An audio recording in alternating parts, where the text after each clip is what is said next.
With the House not sitting this week, there has been very limited access to Premier Ford or many of his top ministers, which is one reason that an unscheduled call on Monday to my radio show on Talk 640 by Doug Ford has made so much news this week.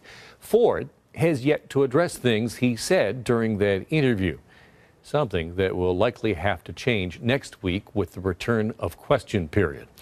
Martin Redcon was the guest on my radio show, the segment before the Premier called. He joins me again now. Thanks for being here. Good to be here. So what we were talking about, and you wrote about it this week, and Rob Benzie wrote about it this week, and Travis Danraj wrote about it, was a potential cost to put beer and wine in corner stores. Quickly, why is it that we think that might cost money?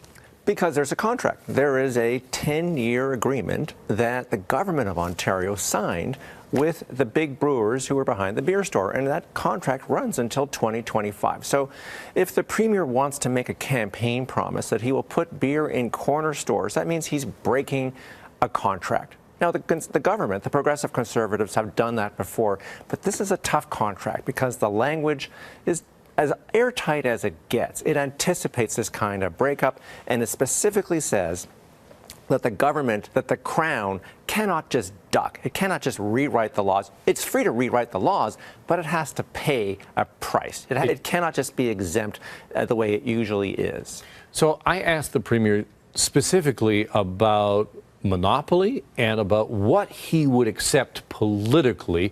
Here's what he said on the radio program.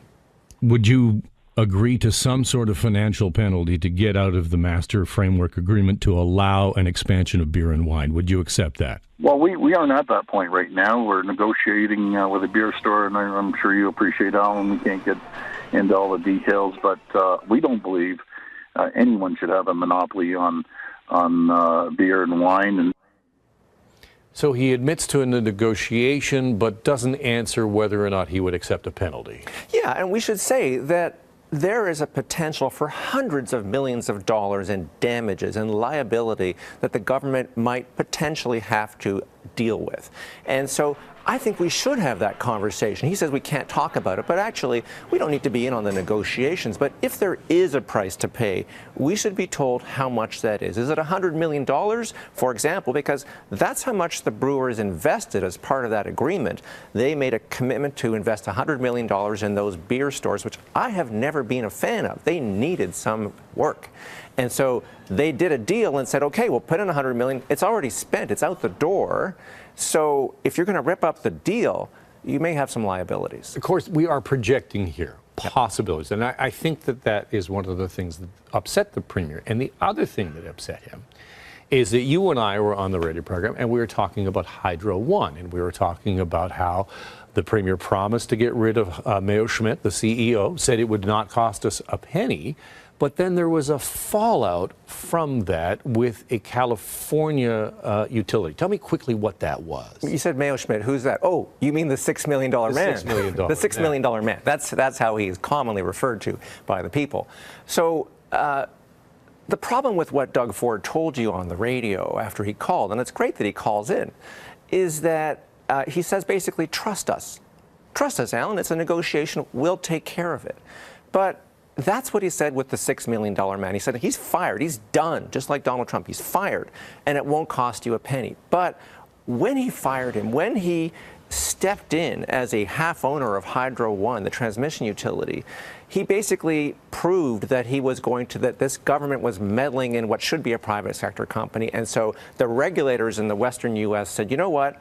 That means it's not a private company. It's actually an Ontario government company. And so a planned takeover could no longer go ahead, and so Hydro One, which we are half owners of, was on the hook, Alan, for $100 million U.S., $133 million in Canadian currency in knock-on fees as a consequence of firing the $6 million. I want to get to what the Premier said in response to that on the show. that's not 100% accurate. Again, we have to go back to the root cause. Why are we investing in power companies per se out west that also burn coal and all the other areas that people don't like. So anyways, at the end of the day, the market went up, the stock went up for the shareholders of Ontario.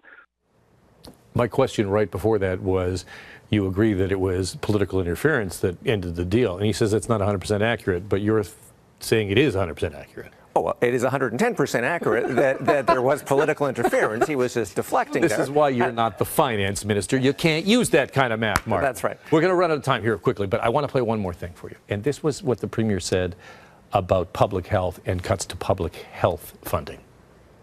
Well, let's talk about public health, and then just for the listeners, it's not hospitals and that. We actually increased the budget to healthcare per se, $1.3 billion and $17 billion into new hospitals.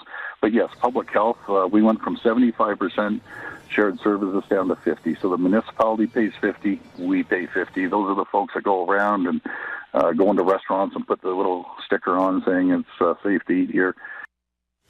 Stickers that say it's safe to eat here. We don't have much time. Does this sound like a premier with a grasp on the files? Look, Alan, not everything about public policy is about stickers, whether it's putting a sticker on the gas pumps or talking about share prices going up or down. It's not that simple. It's not 100% to just be able to reduce everything to a bumper sticker or a gas pump sticker. Public policy is complicated, and the Premier needs to show to people that he's on top of the files.